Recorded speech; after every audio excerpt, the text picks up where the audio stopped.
থেকে বেশি কারকত্ব লক্ষ্য করা গিয়ে থাকে দেবগুরু বৃহস্পতির কাছে। সন্তানের কারকত্ব থেকে ভাগ্য নিয়ন্ত্রণকারী গ্রহ হলো দেবগুরু বৃহস্পতি। 1 মে 2024 দুপুর 1:50 দেবগুরু বৃহস্পতি গোচর অবস্থান পরিবর্তন করতে চলেছে এবং মিথুন রাশির দ্বাদশ ভাবেতে দেবগুরু বৃহস্পতি গোচর অবস্থান হবে। দেবগুরু বৃহস্পতি রাশির দ্বাদশ ভাবেতে 14 মে 2025 পর্যন্ত গোচর অবস্থান করবে, যার ফলেতে মিথুন রাশির চতুর্থ ভাব, ষষ্ঠ ভাব এবং অষ্টম ভাবেতে গোচর দৃষ্টি থাকবে।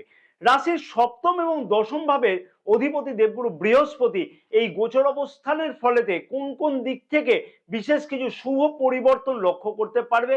শুভ পরিবর্তন লক্ষ্য করতে পারবে না বেশ কিছু অসুবিধার সম্মুখীন হতে হচ্ছে মিথুন রাশির জাতক জাতিকাদের কাছেতে। কারণ ষষ্ঠ এবং অষ্টম ভাবকে কিন্তু আমরা ত্রিক ভাব বলে বিচার করে থাকি, অর্থাৎ অশুভ ভাব। তাই দেবগুরু বৃহস্পতির এই মহা পরিবর্তনের ফলেতে মিথুন রাশি বা লগ্নের জাতক জাতিকারা কি কি সুবিধা বা অসুবিধা সম্মুখীন হতে চলেছে সেই বিষয়তে কিন্তু এই ভিডিওতে বিস্তারিত আলোচনা করব এবং সাথে বেশ কিছু গুরুত্বপূর্ণ বিষয়তে টিপস দেওয়া থাকবে, যে টিপসগুলিকে মিথুন রাশি বা লগ্নের জাতক জাতিকাদের বলবো আমি অতি অবশ্যই পালন করাটা উচিত হবে।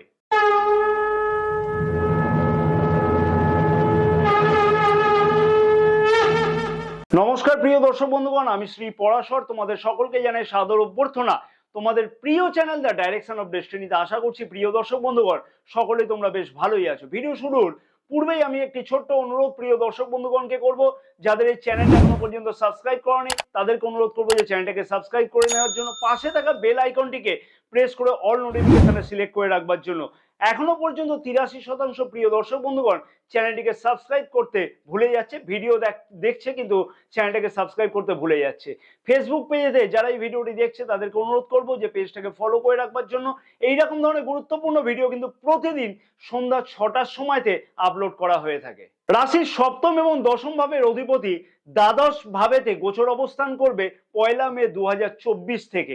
এই গোচর অবস্থানের ফলেতে কতকগুলি বিষয়তে কিন্তু মিথুন রাশির জাতক জাতিকাদের ক্ষেত্রেতে অতি অবশ্যই খেয়াল রাখাটা উচিত হবে।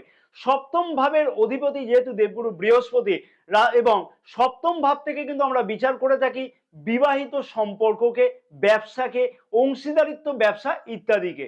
তাই সপ্তম ভাবের অধিপতি দ্বাদশ ভাবেতে গোচর অবস্থানের ফলেতে কিন্তু অতি অবশ্যই তোমার লাইফ পার্টনারের শরীর স্বাস্থ্যের দিকেতে কিন্তু বিশেষ কিছু খেয়াল রাখাটা উচিত হবে মিথুন রাশির জাতক জাতিকাদের ক্ষেত্রেতে। তার সাথে সাথে কিন্তু বিবাহিত জীবনেতেও একটু আধটু সমস্যার সম্মুখীন হতে হচ্ছে মিথুন রাশির জাতক জাতিকাদের ক্ষেত্রেতে। তাই সেই বিষয়তেও কিন্তু বিশেষ কিছু খেয়াল রাখাটা অতি অবশ্যই উচিত হবে। নেগেটিভ বা পজিটিভ নয়, যেটাকে অরিজিনাল যে ফ্যাক্ট যেটা বলছে সেটাই কিন্তু আমি তুলে ধরবার চেষ্টা করছি।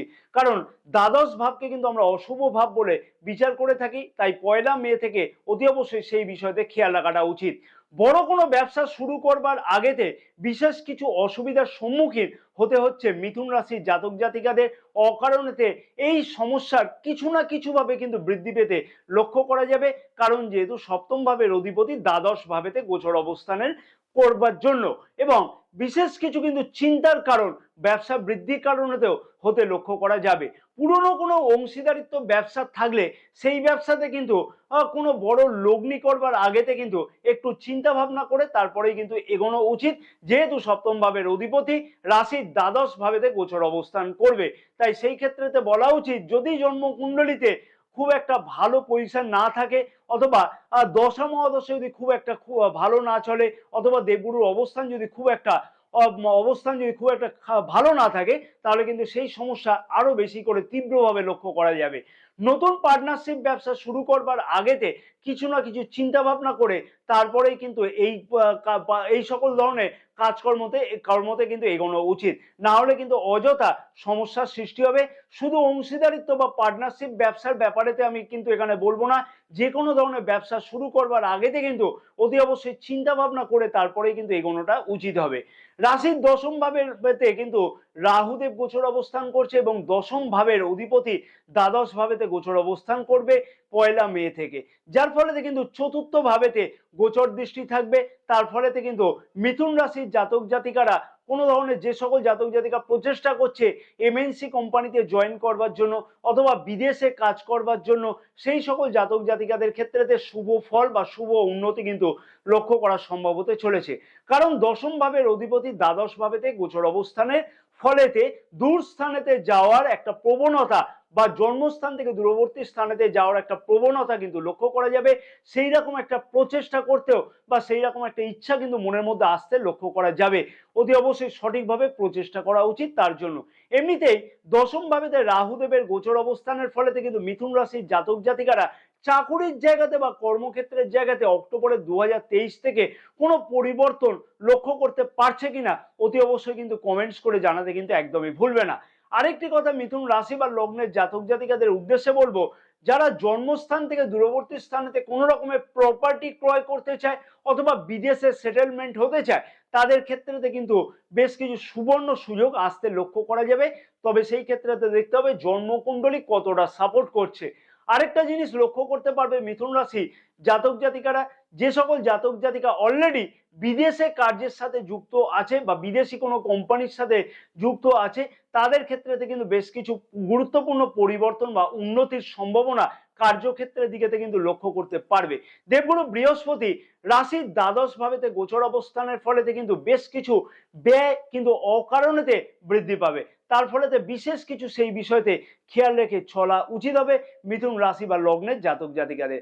আমার মনে হয়, যেটা পার্সোনালি যেটা মনে হয়, যে অকারণেতে ব্যয় বৃদ্ধি না করে সেই ব্যয়কে প্রপার্টি অথবা কোনো ধরনের ইনভেস্টমেন্ট করে দেওয়াটা কিন্তু উচিত হবে। তাতে কিন্তু রিজার্ভ হয়ে থাকবে তোমার সেই মানিটা অর্থাৎ টাকাটাই। তবে একটা কথা বলা যেতে পারে যে সপ্তম ভাবের অধিপতি দ্বাদশ ভাবেতে গোচর অবস্থানের ফলেতে কিন্তু যদি জন্মকুণ্ডলী একান্তই খুব একটা খারাপ না হয়ে থাকে অথবা দশা মহাদশা খুব একটা খারাপ না থাকে অথবা দেবগুরু বৃহস্পতির অবস্থান যদি জন্মকুণ্ডলীতে খুব একটা খারাপ না থাকে, সেটা কিন্তু নক্ষত্র দিক থেকেও বিচার করাটা উচিত। তাহলে কিন্তু বৈদেশিক ব্যবসার সাথে যুক্ত জাতক জাতিকাদের অথবা বৈদেশিক মুদ্রাজনিত ব্যবসার সাথে যুক্ত জাতক জাতিকাদের বেশ কিছু কিন্তু উন্নতি সম্ভাবনা কিন্তু লক্ষ্য করা সম্ভব হবে পয়লা মে থেকে।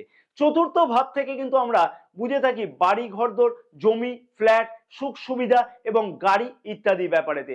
চতুর্থ ভাবেতে কেতু গ্রহের গোচর অবস্থান হচ্ছে 2023 অক্টোবর থেকে এবং পাপক গ্রহ রাহুদেবের গোচর দৃষ্টি চতুর্থ ভাবেতে 2023 অক্টোবর থেকে থাকছে।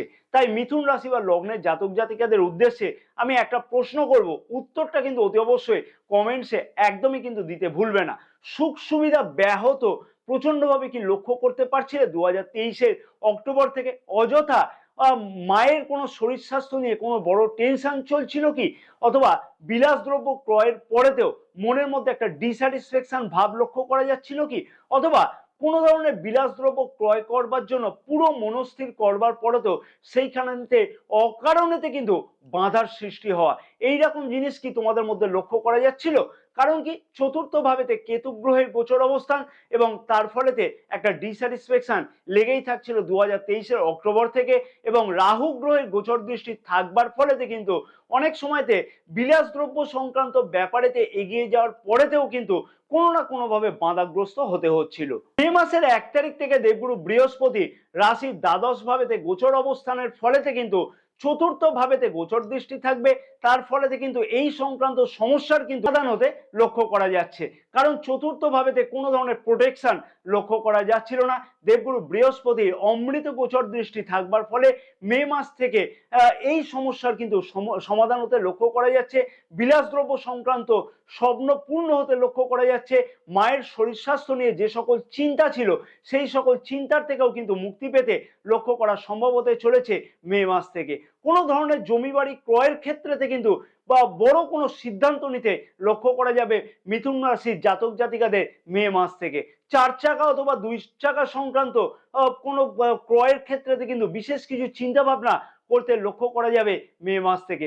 প্রপার্টি সংক্রান্ত যে সকল জাতক জাতিকা কাজের সাথে যুক্ত আছে বা এই ধরনের কনসালটেন্সি কাজের সাথে যুক্ত আছে সেই সকল জাতক জাতিকাদের ক্ষেত্রে কিন্তু কিছু না কিছু উন্নতি প্রচেষ্টা করলে কিন্তু লক্ষ্য করা যাচ্ছে মে মাস থেকে। ষষ্ঠ ভাব থেকে কিন্তু আমরা রোগ, ঋণ, শত্রু ইত্যাদিকে কিন্তু বিচার করে থাকি। ষষ্ঠ ভাবেতে দেবগুরু বৃহস্পতি গোচর দৃষ্টি থাকবে মে মাস থেকে। তার ফলেতে কিন্তু ষষ্ঠ ভাবকে কিন্তু আমরা ত্রিক ভাবও বলে থাকি, অর্থাৎ অশুভ ভাব বলে বিচার করে থাকি। তার ফলেতে কিন্তু এইখানেতে মিথুন রাশি বা লগ্নের জাতক জাতিকারা কিছু না কিছু কিন্তু অসুবিধা লক্ষ্য করতে পারছে বা পারবে কিন্তু মে মাস থেকে। তাই যে কোনো ধরনের ঋণ নেওয়ার আগেতে একটু বিচার বিবেচনা করে নেওয়াটা উচিত। যে সকল জাতক জাতিকারা ঋণের জন্য কোনো প্রচেষ্টা করছিল তাদের ক্ষেত্রে কিন্তু সেই সমস্যার সমাধান হতে লক্ষ্য করা যাবে মে মাসের 1 তারিখ থেকে। কর্মক্ষেত্রের জায়গাতে কিন্তু বিশেষ কিছু শত্রুতা হতে লক্ষ্য করা যাবে। শত্রুরা কিন্তু অযথা মাথা ছাড়া দেবে, তাই অতি অবশ্যই কিন্তু সেই বিষয়তে বিশেষ কিছু খেয়াল রাখাটা উচিত হবে। অযথা কিন্তু আইনি জটিলতা বৃদ্ধি পেতে লক্ষ্য করা যেতে পারে, তাই সেই বিষয়তে খেয়াল রাখাটা উচিত হবে। এবং খাওয়া দাওয়ার দিক থেকেও কিন্তু বিশেষ কিছু খেয়াল রেখে চলাটা উচিত হবে 1 মে 2024 থেকে মিথুন রাশির জাতক জাতিকাদের। কারণ যেহেতু ষষ্ঠ ভাবেতে এবং অষ্টম ভাবেতে দেবগুরু বৃহস্পতির গোচর দৃষ্টি থাকছে, তাই অতি অবশ্যই আপার অ্যাবডোমেন সংক্রান্ত কোনো সমস্যা কিন্তু বৃদ্ধি পেতে লক্ষ্য করা যেতে পারে, অথবা লিভার সংক্রান্ত কোনো সমস্যা কিন্তু বৃদ্ধি পেতে লক্ষ্য করা যেতে পারে। সেই বিষয়তে কিন্তু অতি অবশ্যই খেয়াল রেখে চলা উচিত। যদি কোনো বাড়াবাড়ি হয় তাহলে কিন্তু ডাক্তারবাবুর সাথে কনসাল্ট করে নেওয়াটা উচিত হবে। ডায়াবেটিক বা কোলেস্টেরল সংক্রান্ত রোগেতে যুক্ত জাতক জাতিকাদের উদ্দেশ্যে বলবো যে মে মাস থেকে কিছু না কিছু সাবধানতা অবলম্বন করাটা উচিত হবে। তবে একটা কথা বলা যেতে পারে, কিন্তু অনেক ক্ষেত্রেতে লক্ষ্য করা যায় যে দেবগুরু বৃহস্পতি যেহেতু জ্ঞানেরও কারক গ্রহ, তাই অষ্টম ভাবেতে গোচর দৃষ্টি থাকবার ফলেতে যে সকল জাতক জাতিকা রিসার্চ সংক্রান্ত কাজের সাথে যুক্ত হতে চাইছে অথবা এই বিষয়তে যুক্ত আছে অলরেডি, তাদের ক্ষেত্রে কিন্তু গুরুত্বপূর্ণ কোনো সম্ভাবনা বা উন্নতি কিন্তু লক্ষ্য করা যেতে পারে মে মাসের 1 তারিখ থেকে।